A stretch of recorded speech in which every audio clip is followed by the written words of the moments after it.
And that's why the Congressional Budget Office says this will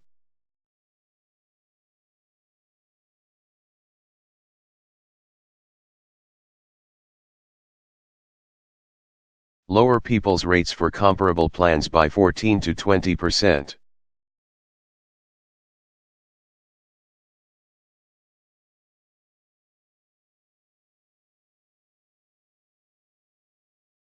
That's not my numbers, that's the Congressional Budget Office's numbers.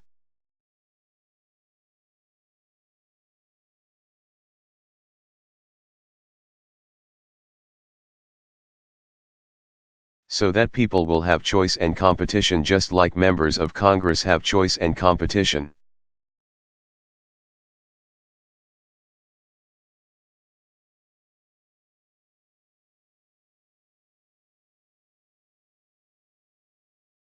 Number 3, if people still can't afford it, we're going to provide them some tax credits. The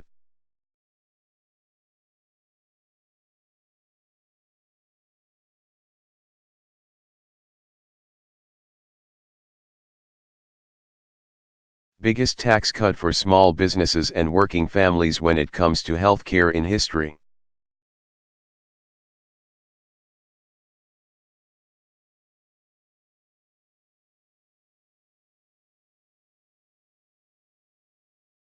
And number 4, this is the biggest reduction in our deficit since the budget.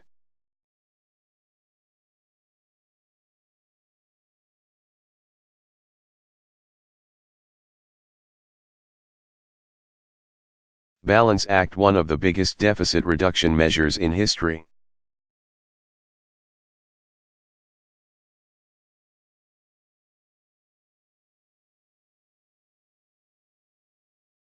Over $1.3 trillion that will help put us on the path of fiscal responsibility.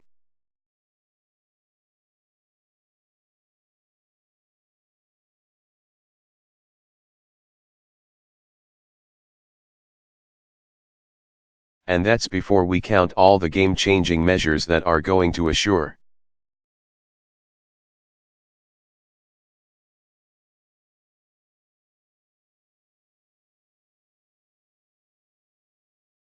for example, that instead of having 5 tests when you go to the doctor, you just get one.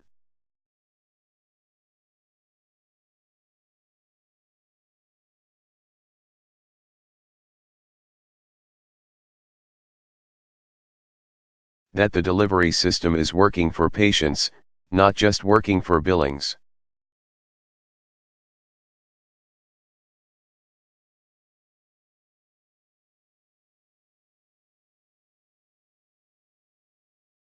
And everybody who's looked at it says that every single good idea to bend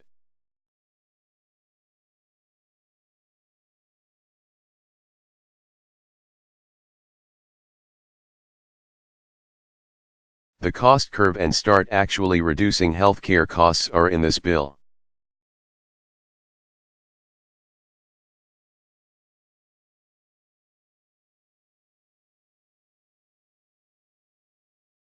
So that's what this effort is all about.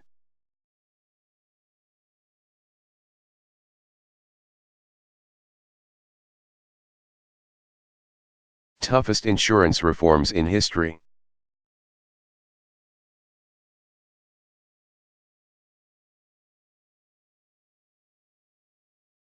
A marketplace so people have choice and competition who right now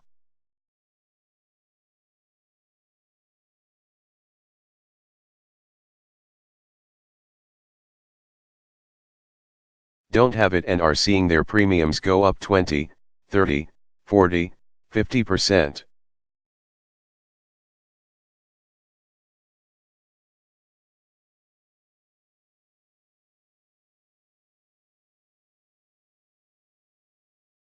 Reductions in the cost of healthcare for millions of American families.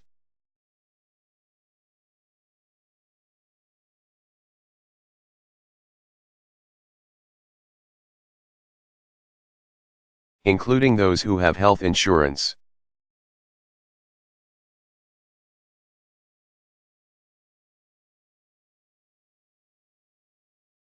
the Business Roundtable did their own study and said that this would potentially save employers $3.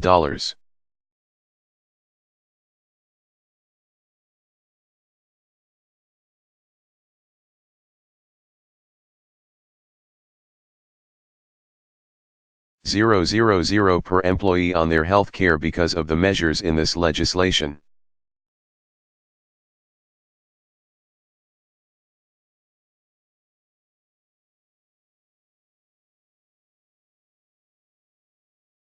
And by the way, not only does it reduce the deficit, we pay for it responsibly in ways.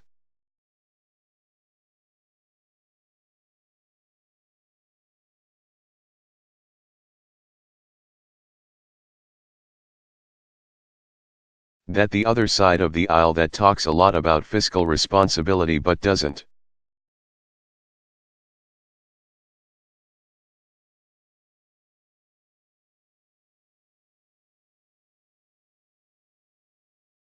Seem to be able to walk the walk, can't claim when it comes to their prescription drug bill.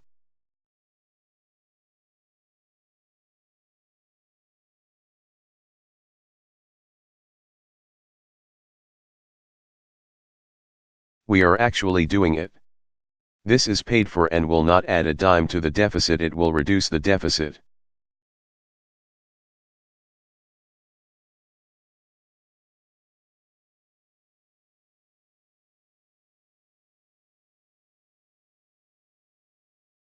Now, is this bill perfect?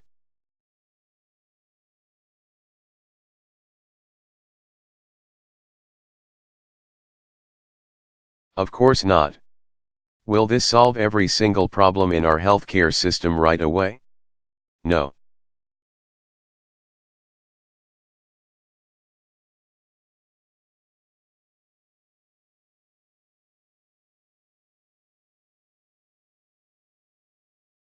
There are all kinds of ideas that many of you have that aren't included in this legislation.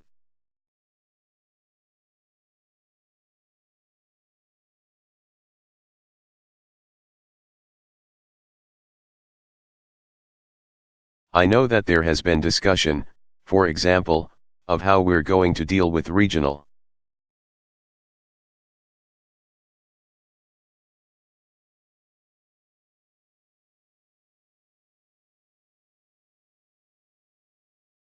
disparities, and I know that there was a meeting with Secretary Sebelius to assure that we can continue.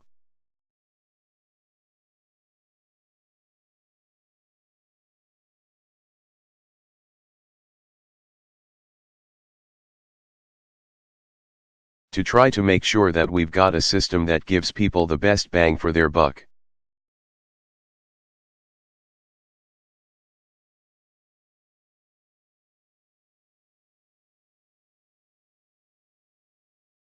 So this is not, there are all kinds of things that many of you would like to see that isn't in this legislation.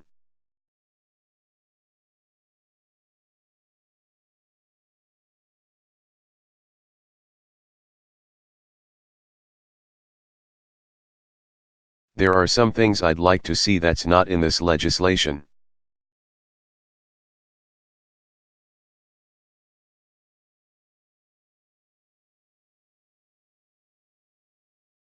But is this the single most important step that we have taken on healthcare since Medicare?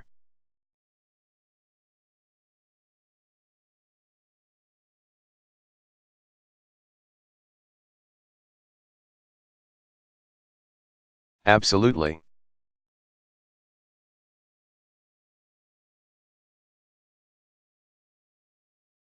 Is this the most important piece of domestic legislation in terms of giving a break to hard-working middle?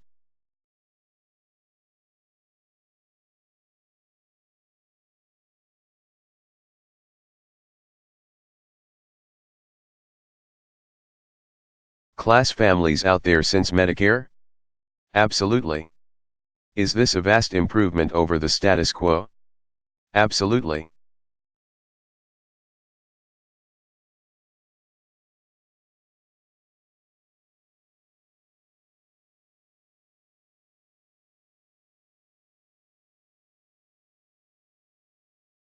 Now, I still know this is a tough vote, though.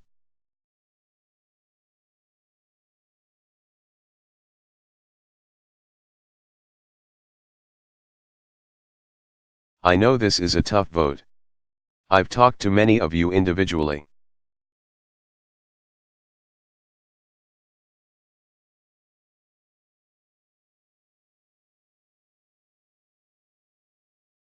And I have to say that if you honestly believe in your heart of hearts, in your conscience,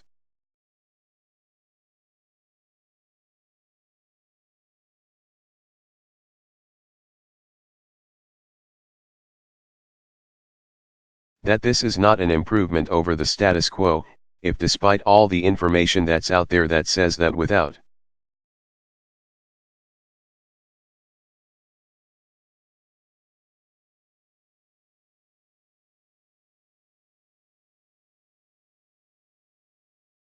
serious reform efforts like this one, people's premiums are going to double over the next 5 or 10 years.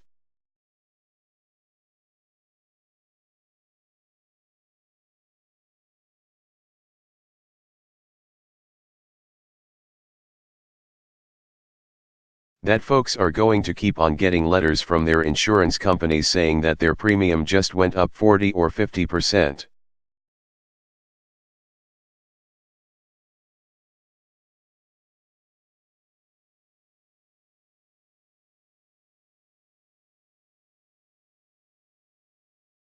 If you think that somehow it's okay that we have millions of hard-working Americans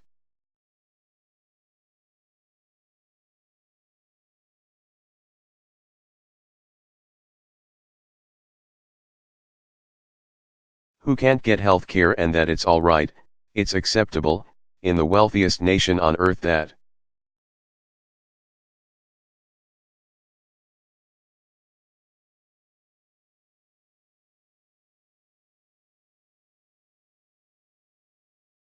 there are children with chronic illnesses that can't get the care that they need, if you think that the system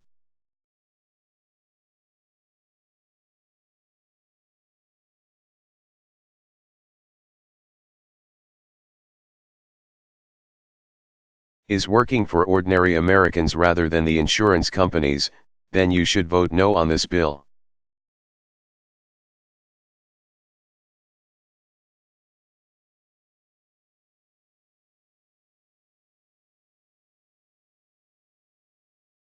If you can honestly say that, then you shouldn't support it.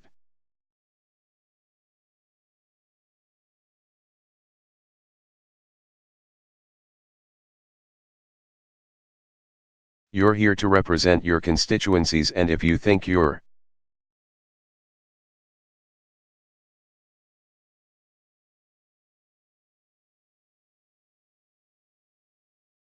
constituencies honestly wouldn't be helped, you shouldn't vote for this.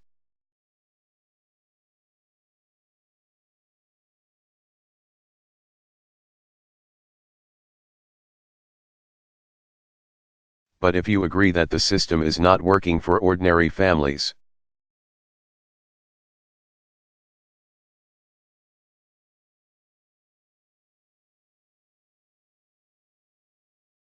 if you've heard the same stories that I've heard everywhere, all across the country, then help us fix the system.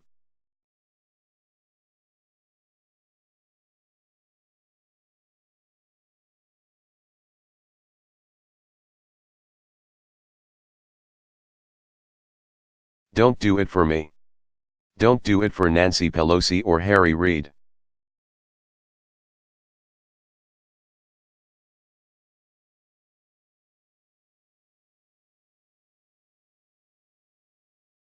Do it for all those people out there who are struggling.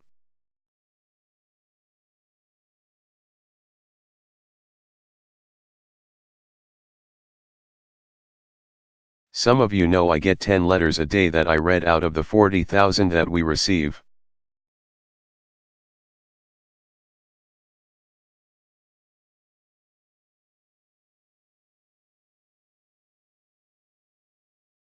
Started reading some of the ones that I got this morning.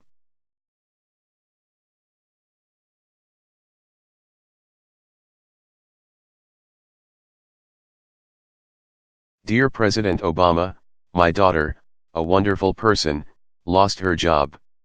She has no health insurance.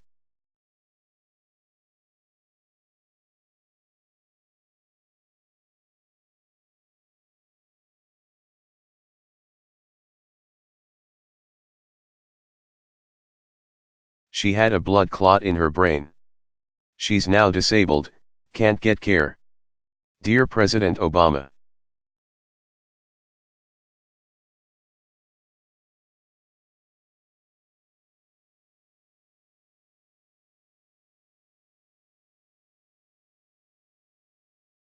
I don't yet qualify for Medicare. Cobra is about to run out. I am desperate, don't know what to do.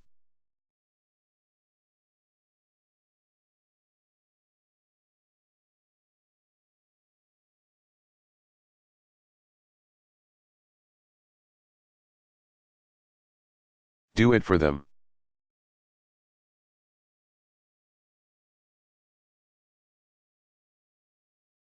Do it for people who are really scared right now through no fault of their own, who played by the rules.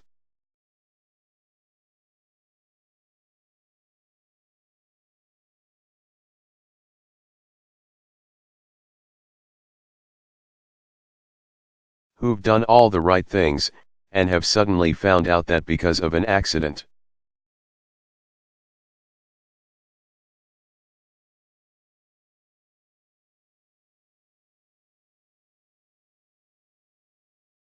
Because of an ailment, they're about to lose their house, or they can't provide the help to their kids that they need.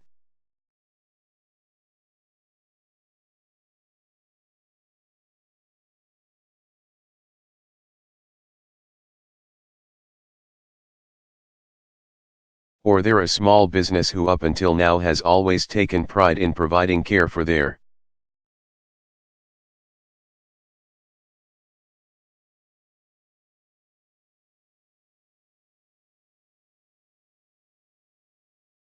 workers, and it turns out that they just can't afford to do it anymore and they've having to make a decision.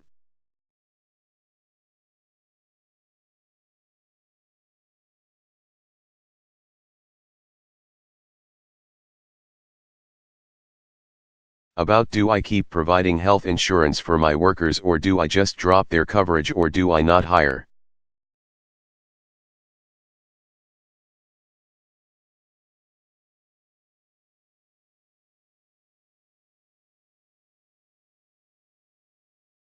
Some people, because I simply can't afford it, it's all being gobbled up by the insurance companies.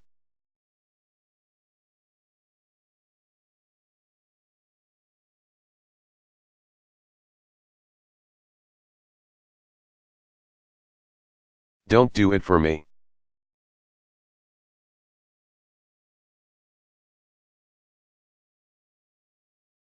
Don't do it for the Democratic Party. Do it for the American.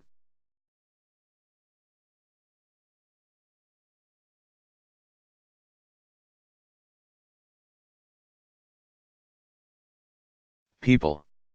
They're the ones who are looking for action right now.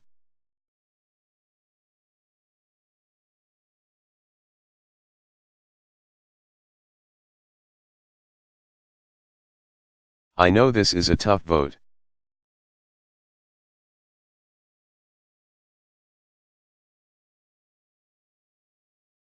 And I am actually confident, I've talked to some of you individually, that it will end up.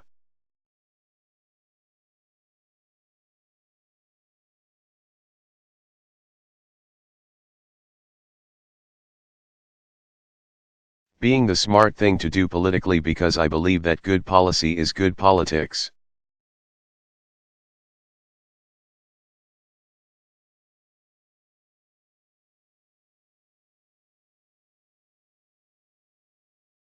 I am convinced that when you go out there and you are standing tall and you are saying, I believe that this is the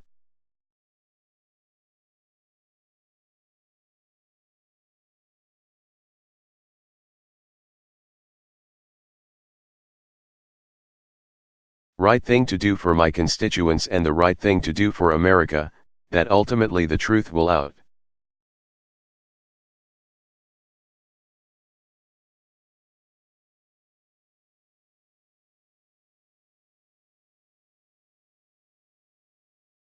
I had a wonderful conversation with Betsy Markey.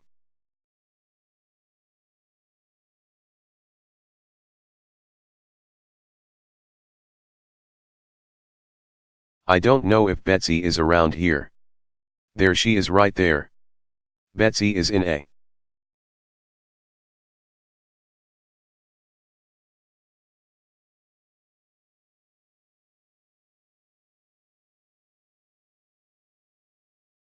tough district.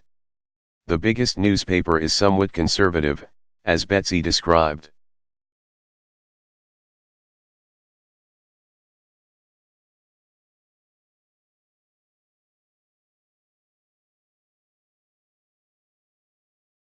They weren't real happy with healthcare reform.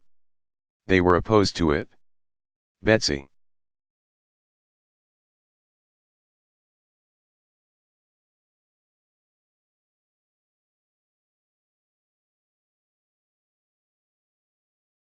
Despite the pressure, announced that she was in favor of this bill.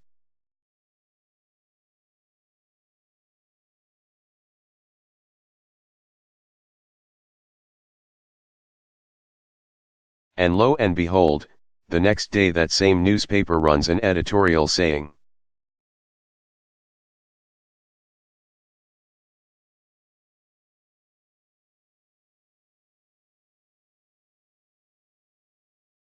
"You know what, we've considered this, we've looked at the legislation.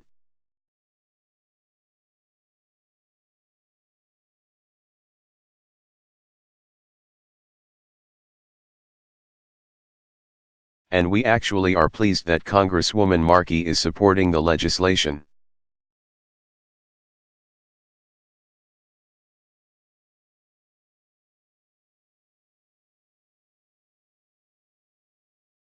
When I see John Bachiri stand up proud with a whole bunch of his constituencies in as tough a district as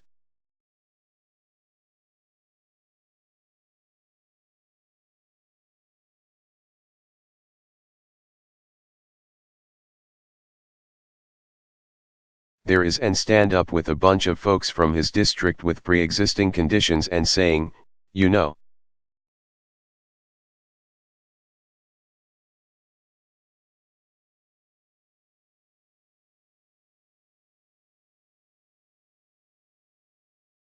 I don't know what is going on Washington, but I know what's going on with these families. I look at him with pride.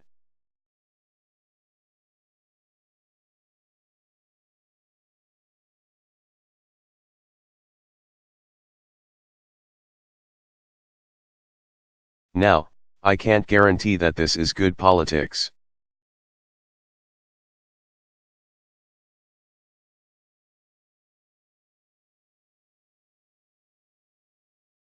Every one of you know your districts better than I do.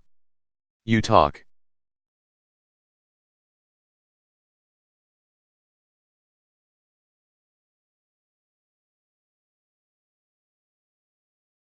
To folks. You're under enormous pressure. You're getting robocalls.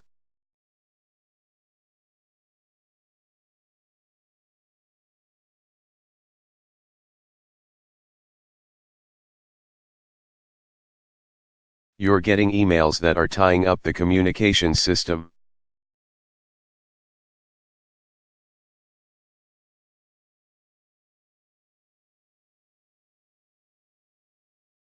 I know the pressure you're under. I get a few comments made about me. I don't know if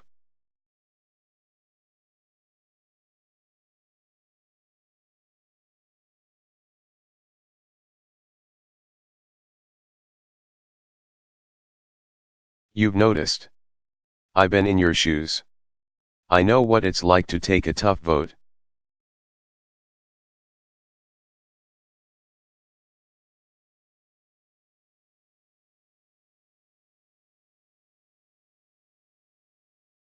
But what did Lincoln say?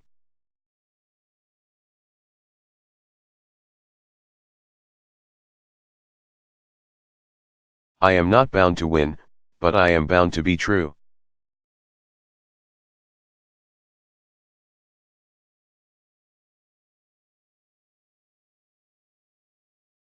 Two generations ago, folks who were sitting in your position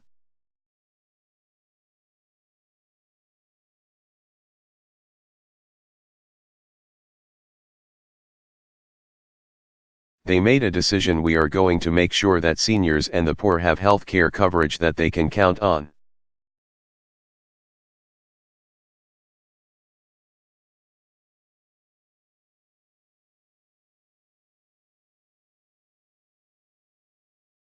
And they did the right thing.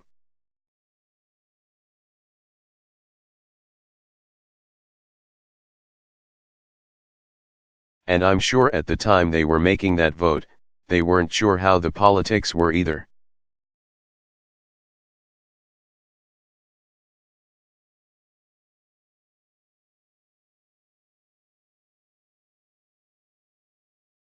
Any more than the people who made the decision to make sure that Social Security was in place knew how the politics would play out.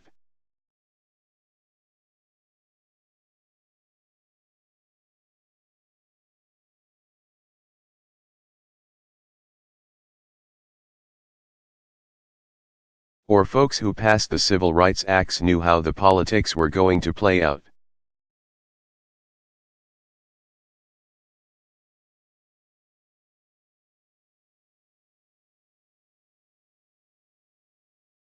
They were not bound to win, but they were bound to be true.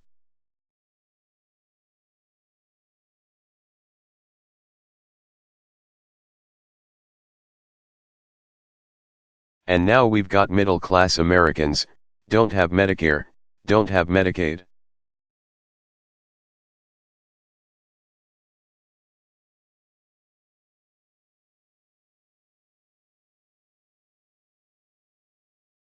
Watching the employer-based system fray along the edges or being caught in terrible situations.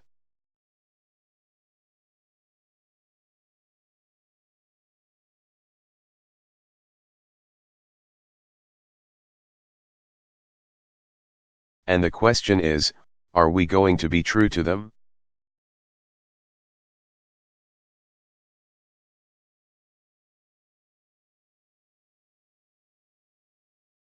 Sometimes I think about how I got involved in politics.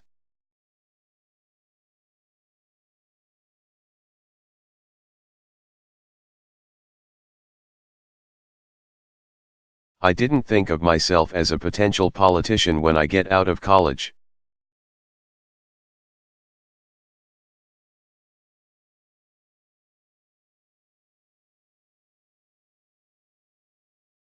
I went to work in neighborhoods, working with Catholic churches in poor neighborhoods in Chicago.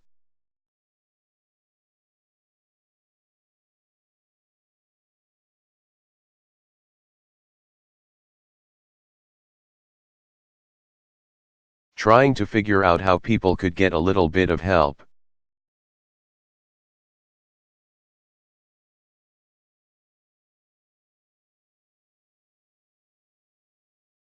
And I was skeptical about politics and politicians.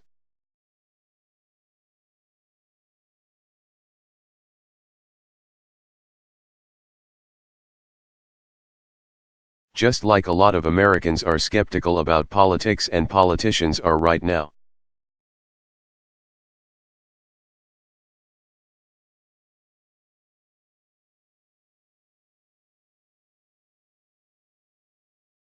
Because my working assumption was when push comes to shove, all too often folks in elected office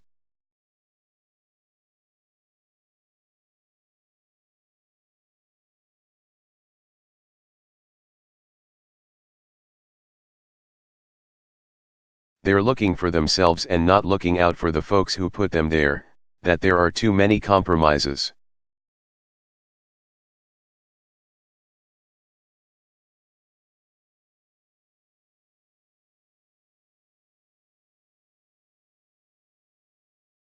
That the special interests have too much power, they just got too much clout, there's too much big money washing around.